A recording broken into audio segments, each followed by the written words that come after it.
রাজধানী সহ দেশের সব শহরের সড়কে শৃঙ্খলা ফেরাতে এবং বিদ্যুৎ সাশ্রয়ে এক যুগান্তকারী সিদ্ধান্ত নিতে যাচ্ছে সরকার।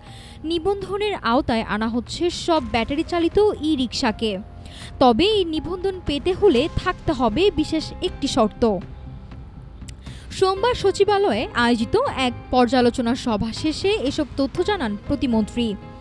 তিনি জানান, দেশের ১৩টি সিটি কর্পোরেশন, পৌরসভা এবং উপজেলা পর্যন্ত এই নিয়ম কার্যকর হবে।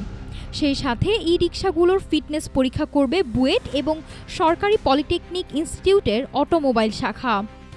যানজট নিয়ন্ত্রণে রাজধানী ঢাকাকে ৮টি জোনে ভাগ করার পরিকল্পনা করা হয়েছে। প্রতিটি জোনের ই-রিকশার রং হবে ভিন্ন। এক জোনের রিকশা অন্য জোনে ঢুকতে পারবে না। আর এটি কঠোরভাবে নজরদারি করতে ব্যবহার করা হবে জিও ফেন্সিং প্রযুক্তি। নির্ধারিত সীমানা অতিক্রম করলেই চালককে গুনতে হবে মোটা অঙ্কের জরিমানা। প্রতিমন্ত্রী স্বীকার করেন, নির্বাচিত জনপ্রতিনিধি না থাকায় মাঠ পর্যায়ে কাজ চালাতে কিছুটা হিমশিম খেতে হচ্ছে। তবে চলতি অর্থ বছরে নির্বাচন আয়োজনের মাধ্যমে স্থানীয় সরকারের গতি ফেরানোর আশা প্রকাশ করেন তিনি। পরিবেশ বান্ধব জ্বালানি নিশ্চিত করা এবং শহরের ট্রাফিক ব্যবস্থায় শৃঙ্খলা আনার এই জোড়া উদ্যোগ কতটা সফল হয় তা নির্ভর করছে নীতিমালা দ্রুত বাস্তবায়নের উপর। নাফিসা সামিয়া, ঢাকা টুডে।